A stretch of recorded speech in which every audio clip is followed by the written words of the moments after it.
There's a deep need for science funders and science administrators to find new ways to fund science, especially in Africa, but also to find new ways of doing that collaboratively, understanding what are the contextual needs, how can they change things, what needs to be adapted, and what are the current, I would say, emergent topics or features of science that needs to be addressed differently. We've got these strong systems that come from somewhere, and they're constantly reinforcing themselves to carry on going in this direction, and they're entrenched. How do we intervene? And where do we intervene? And where are those leverage points? Who do you think has the power to change this system, or the resources to change the system? And invariably, everybody always says them. Yeah. They have the power to change the system.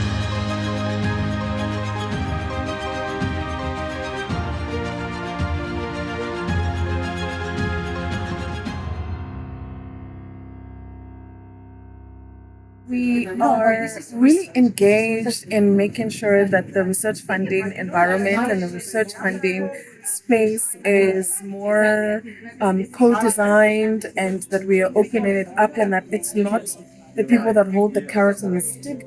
We're speaking about how do we learn how to connect with one another in space, especially in institutions where we're challenged to think with and apply our minds.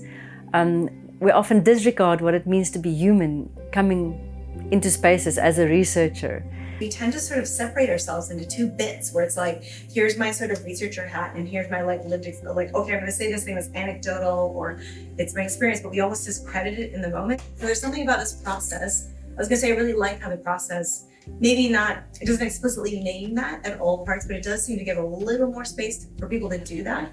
The knowledge we bring into this process. I really like, Dorothy, that you told us what you felt in your body, because I've been working with body wisdom and knowledge and heart wisdom in these spaces where we usually use only our brains. And I think it's a knowledge that is as important as the other, and that enables you to participate and bring yourself in a different way. And I think that's how change happens.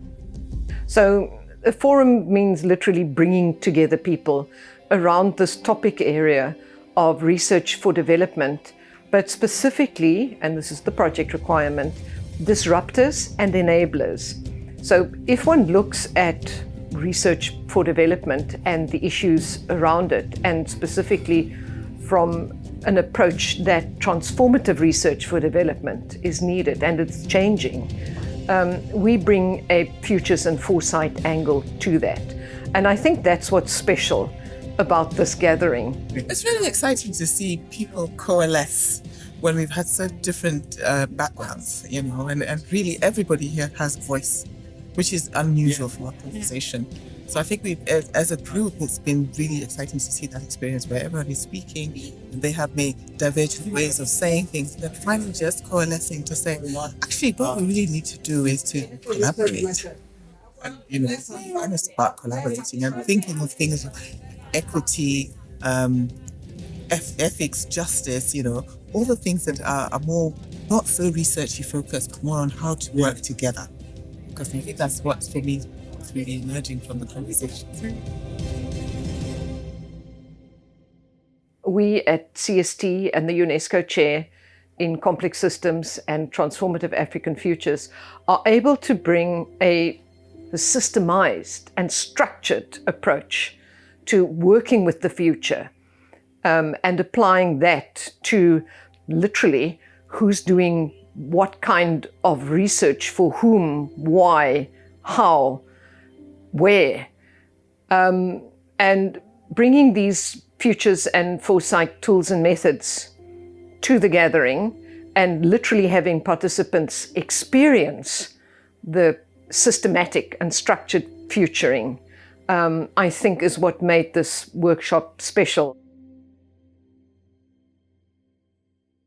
If we wanted to fund research differently in Africa, we had to bring in the transformative element. We cannot go on with business as usual from science, administration or planning perspectives, because we do need to be addressing the real challenges and contextual realities of people who do research in Africa. The most significant thing about this workshop was that it was practical. We were taken through the process of undertaking foresight principles. It was enlightening in the sense that you can also relate to your context with respect to your organization.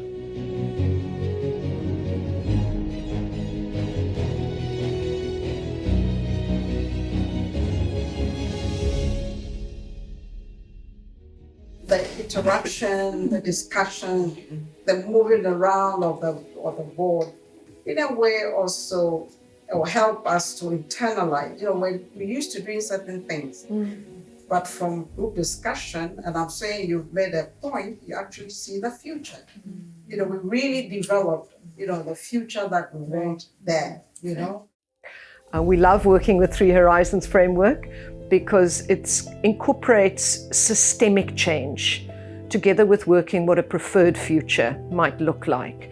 And one essentially juxtaposes what system, R4D system looks like now, what we would like it to look like, that's the third horizon, and then what might we do to help change happen? That's the second horizon. So shifting systems from what we have now to a preferred future.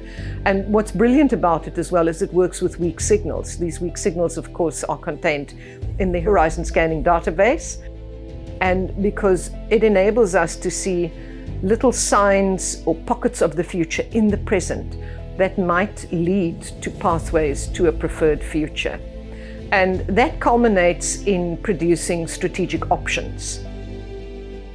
And I was thinking around these weak signals. The things that we put as low feasibility is really useful to see that in pockets. And what can we learn from those pockets? I think it's very interesting.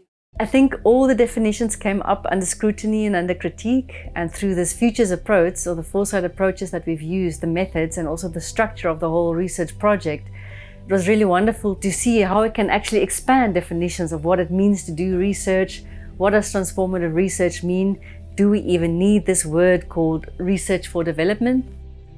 We could have all those conversations around what if we named this field of research differently? How could we name it? What would that change? What kind of agency would researchers have to think outside of the box and to kind of speak back in a different way?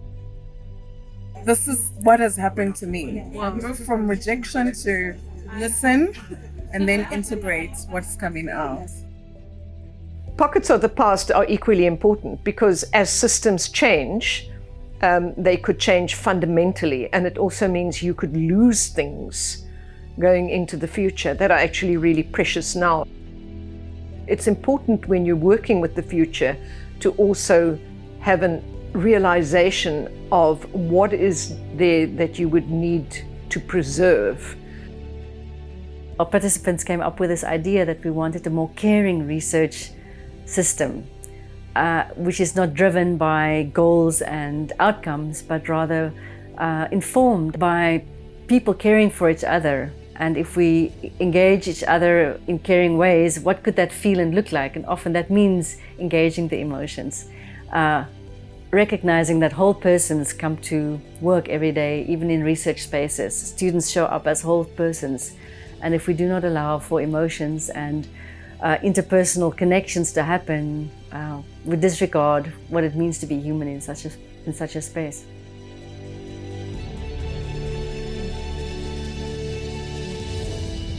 Engaging with futures and foresight enables you to look at things differently, to think about things differently, to be more creative, to realize the importance of the fact that this is a social construct. Engaging with the future and engaging around change, and that it's not about it's my way or the highway. And so we're really hoping that participants did experience some of that sort of intangible, changed way of thinking after having engaged with multiple futures, including a preferred one.